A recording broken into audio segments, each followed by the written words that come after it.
ایک بڑا عجیب واقعہ ہوا یہ کہ بہت زور کی بارش مکہ پاک میں ہوئی اور ایسا سیلاب آیا، اتنا بڑا فلڈ آیا کہ کعبے کی جو عمارت تھی وہ بالکل یوں سمجھے کہ زمین پر آ گئی، منہدم ہو گئی۔ اب حضرت ابراہیم علیہ السلام اور حضرت اسماعیل علیہ السلام نے جو کعبہ شریف بنایا تھا، ظاہر اس کو ہزاروں سال ہو گئے تھے، تو ایک بار پھر پلان کیا گیا وہاں کے قبیلے کے لوگوں نے کہ پھر کعبے کی تعمیر کی جائے، اور وہاں کے لوگوں نے بڑے جوش و خروش کے ساتھ کعبے کی تعمیر کرتے رہے، مرمت کرتے رہے، اور اس کے بعد جو مین پرابلم یہ آیا کہ اب حجر اسود رکھنے کی باری تھی۔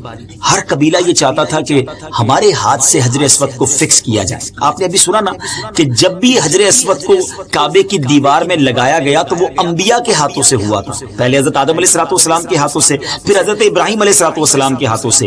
اب وہ لیڈر آف دیٹ ٹرائب، اس علاقے کے یا اس قبیلے کے لوگ چاہتے تھے کہ ہم اپنے ہاتھوں سے حجر اسود کو لگائیں، لیکن اب آپس میں بڑی جھگڑے والی کیفیت ہو گئی، ایوری بڈی وانٹس کہ ہمارے ہاتھوں سے لگے۔ اب ایسی نوبت آ گئی کہ سب نے تلواریں نکال لی کہ مر جائیں گے یا مار دیں گے، لیکن حجر اسود کو ہم نہیں لگانا۔ بلکہ وہاں اس زمانے کی ایک بڑی عجیب و غریب رسم تھی، جس کو آپ زمانہ جاہلیت کی رسم کہہ سکتے ہیں، کہ کچھ قبیلے والوں نے تو خون ایک پیالے میں لیا اور اپنی انگلیاں اس میں ڈبوئیں، اور اس کے اندر وہ گویا پلیچ کرتے تھے، وہ اپنے آپ سے عہد لیا، وعدہ لیا، اور اس خون کو پھر وہ چاٹتے تھے کہ اب مر جائیں گے یا مار دیں گے، مگر حجر اسود ہمارے قبیلے نے ہی لگانا ہے۔ اب کیسی ڈیڈ لاک والی سچویشن آ گئی تھی۔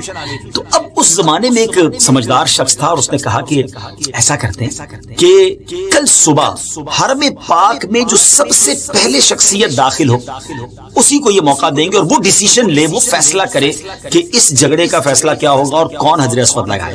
سب نے ڈیسائیڈ کر لیا کہ ٹھیک ہے۔ اب سبحان اللہ، صبح کے وقت حرم پاک میں داخل ہونے والی، انٹر ہونے والی شخصیت کوئی اور نہیں، ہم سب کے آقا مدینے والے مصطفیٰ صلی اللہ تعالی علیہ وسلم تھے۔ اور نبی پاک علیہ السلام کو انٹر ہوتے دیکھ کر ان سب نے کہا کہ آپ صادق ہیں، آپ امین ہیں، ہمیں آپ کا فیصلہ منظور ہے۔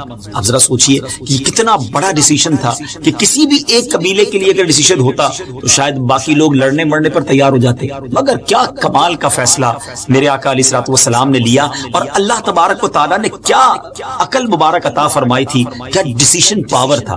پیارے آقا علیہ السلام نے فرمایا کہ ایسا کرو، ایک بڑی سی چادر کو لایا جائے اور حجر اسود کو اس چادر کے اندر رکھا گیا۔ پھر اناؤنس کیا کہ ہر قبیلہ، ایوری ٹرائب اپنا ایک نومینی، اپنا ایک نمائندہ دے دے کہ جو حجر اسود کو فکس کرنے کے لیے آگے آ جائے۔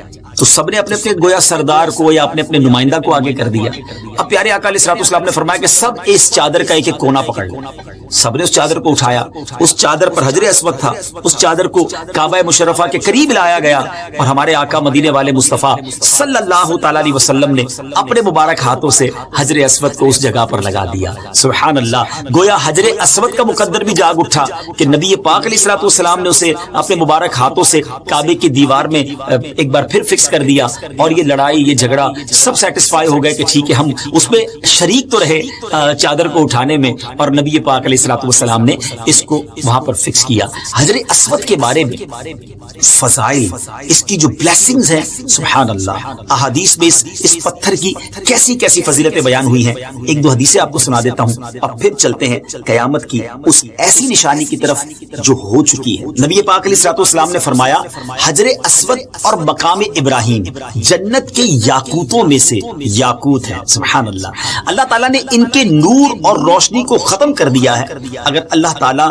اس کی روشنی کو ختم نہ کرتا تو مشرق و مغرب کا درمیانی حصہ روشن ہو جاتا۔ سبحان اللہ، یعنی جنتی یاقوتوں میں سے یاقوت فرمایا گیا حجر اسود اور مقام ابراہیم کو۔ مبارک ہو ان حاجیوں کو، ان زائرین کو جنہوں نے اپنی آنکھوں سے حجر اسود کو اور مقام ابراہیم کو دیکھا، اور جنہوں نے حجر اسود کو چوما۔ سبحان اللہ، ایک اور حدیث پاک سنتے ہیں، نبی پاک علیہ السلام نے فرمایا حجر اسود جنت سے آیا تو دودھ سے بھی زیادہ سفید تھا۔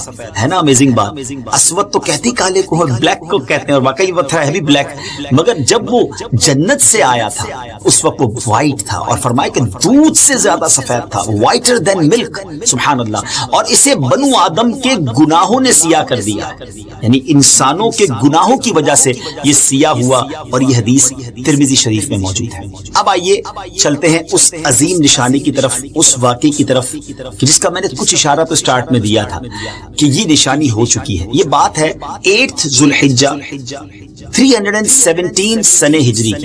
ان دنوں کرامتا جو فرقہ تھا وہ کافی زور پکڑ چکا تھا، اور یہ فتنہ تقریباً 366 سنہ ہجری سے کمزور پڑنا شروع ہوا، اور ہوتے ہوتے 400 سنہ ہجری سے پہلے ان کا نام و نشان ختم ہو گیا۔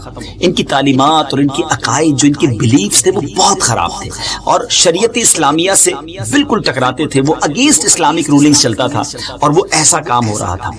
ایسی تعلیم کا نتیجہ وہی ہوا کہ جو ہونا چاہیے۔ اب ہوا کیا کہ ہر قسم کی برائیوں گناہوں میں وہ قوم مبتلا ہو گئی، اور ان کی بدترین تعلیمات کی ایک جھلک، ایک ہائی لائٹ یہ تھی کہ ان کو سکھایا جاتا تھا کہ تمہارے مخالفین کا، جو تم سے اگینسٹ ہے، ان کا خون تمہارے لیے حلال ہے۔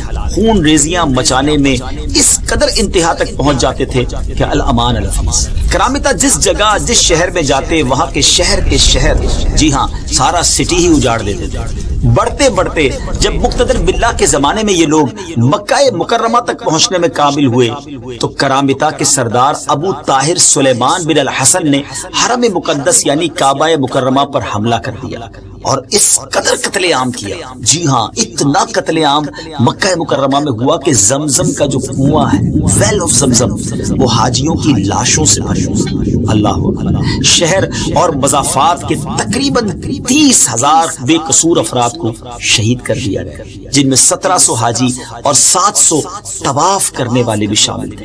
مکہ مکرمہ میں ایسی خون ریزی بھی اس زمانے میں ہوئی تھی۔ جی ناظرین، یہ سب کچھ کیوں ہو رہا تھا؟ What is the reason behind this? اتنی بڑی قتل و غارت گری، اتنے سارے لوگوں کو شہید کر دیا گیا۔ وہ چاہتے کیا تھے؟ وہ چاہتے تھے کہ کعبہ شریف پر جو گولڈ کا، جی ہاں آج بھی وہ پرنالہ موجود ہے جو گولڈ کا بنا ہوا ہے، سونے کا بنا ہوا ہے، اور مقام ابراہیم اور حجر اسود، یہ چوری کر کے اسے لے جانا چاہتے تھے۔ اصل میں اس کو بھی شوق چڑھا تھا، جنون ہو گیا تھا کہ ابرہا کی طرح وہ بھی اپنے شہر میں حج کروانا چاہتا تھا، کعبے کو ڈھا کر۔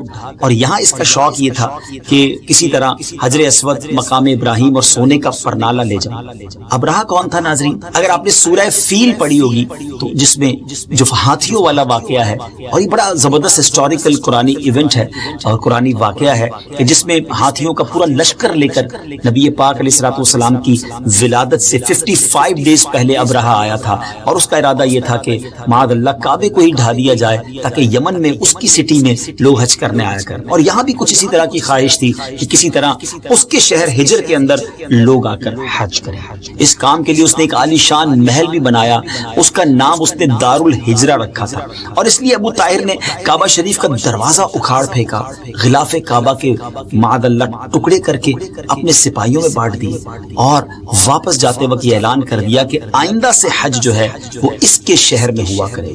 جی ناظرین، ایسا وقت بھی آیا ہے۔ حملے کے وقت 2 آدمی پرنالے کو اکھاڑنے کے لیے جب کعبہ شریف پر چڑھے، مگر اسی وقت سر کے بل زمین پر گر کر دنیا سے چلے گئے، جہنم واصل ہو گئے۔ مقام ابراہیم تو محفوظ رہا، کیونکہ اس زمانے کے جو خادمین حرم تھے اسے پہاڑ کی گھاٹی میں اسے جا کر چھپا دیا تھا، مگر 14 ذو الحجہ ایئر 317 ہجری عصر کے وقت جعفر بن حلاج نے حجر اسود کو اکھاڑ لیا، حجر اسود کو نکال لیا اور اپنے ساتھ ہجر کے مقام تک وہ لے گئے۔ حجر اسود کی جگہ خالی رہ گئی، جی ہاں حجر اسود کی جگہ ایمپٹی ہو گئی۔ حجر اسود انہی کے پاس رہا۔ ان سے بار بار اسلامی حکومتوں نے، جو زمانے کے لوگ تھے، انہوں نے مطالبہ کیا کہ اسے واپس دیا جائے۔ 50,000 سرخ دیناروں کی پیشکش بھی کی گئی، یعنی بہت بڑی رقم کی بھی انہیں پیشکش کی گئی، مگر کوئی راہ نہیں نکلتی تھی۔ پھر فاطمیوں کی مداخلت کرنے سے یہ واپسی کا مطالبہ زور پکڑ گیا، اور عبداللہ المہدی نے بھی ابو طاہر کو پیغام بھیجا کہ اگر حجر اسود واپس نہ کرو گے تو پھر جنگ کے لیے تیار ہو جاؤ۔ تو کرامتیوں نے یہ عذر پیش کیا کہ وہ دوسرے پتھروں میں مل گیا ہے، اب اسے الگ کرنا ممکن نہیں، ہمارے پاس حجر اسود کی کوئی نشانی نہیں ہے، اگر تمہارے پاس کوئی ایسی نشانی ہے، علامت ہے، تو آؤ اور آ کر تلاش کر لو۔ اب علماء کرام کا ایک بورڈ بیٹھا اور انہوں نے فیصلہ کیا کہ ان سب پتھروں کو آگ میں ڈال دیا جائے، جو پتھر حجر اسود ہوگا وہ آگ میں جلے گا نہیں، پھٹے گا نہیں، کیونکہ حجر اسود جنت سے آیا ہے، اور جنت سے آنے والی چیز کو آگ کوئی امپیکٹ نہیں کر سکتی، آگ کوئی اثر نہیں کر سکتی۔ اس طرح اس مقدس پتھر کی برتری اور مقبولیت کا لوہا منوا کر اسے 22 سال کے طویل عرصے کے بعد، جی ہاں ناظرین 22 ایئرز کعبہ وداؤٹ حجر اسود رہا۔ After 22 years 10th of Dhul Hijjah year 339 339 سنہ ہجری کو اسے واپس لایا گیا اور پھر کعبہ مشرفہ میں ایگزیکٹلی اسی مقام پر اس کی زینت بنایا گیا۔ ناظرین ایک میریکل آپ کو حجر اسود کا بتاؤں کہ جب یہ کرامتا لوگ تھے اس قبیلے کے، اس ظالم لوگ جو تھے، وہ حجر اسود کو لے کر گئے تو اسے کیمل پر رکھ کر، اونٹ پر رکھ کر لے گئے تو اتنا وزن، اتنا ویٹ بڑھ گیا کہ کئی کیمل دب کر مر گئے، یعنی گویا وہ نہیں لے جا پا رہے تھے۔ It was very difficult to take حجر اسود from مکۃ المکرمہ to their city۔ اب لیکن لے تو گئے، لیکن آپ میریکل دیکھیں کہ جب حجر اسود واپس آیا، اسے جب واپس لایا گیا، اسے پہلے تو فائنڈ آؤٹ کیا گیا آگ کے ذریعے کہ یہ وہ پتھر ہے جو جنتی پتھر ہے، اور پھر اس کے بعد جب یہ واپس آیا تو بالکل ایک کمزور اونٹ اسے لے کر مکہ پاک لے آیا، یعنی بڑے نارمل سے کیمل کے ذریعے وہ یہاں آ گیا۔ اور ابو طاہر کی موت کے بارے میں علامہ جلال الدین سیوطی رحمۃ اللہ تعالی تحریر فرماتے ہیں کہ ابو طاہر اپنی آخری عمر میں چیچک کے مرض میں مبتلا ہوا اور اس کا جسم پھٹ گیا اور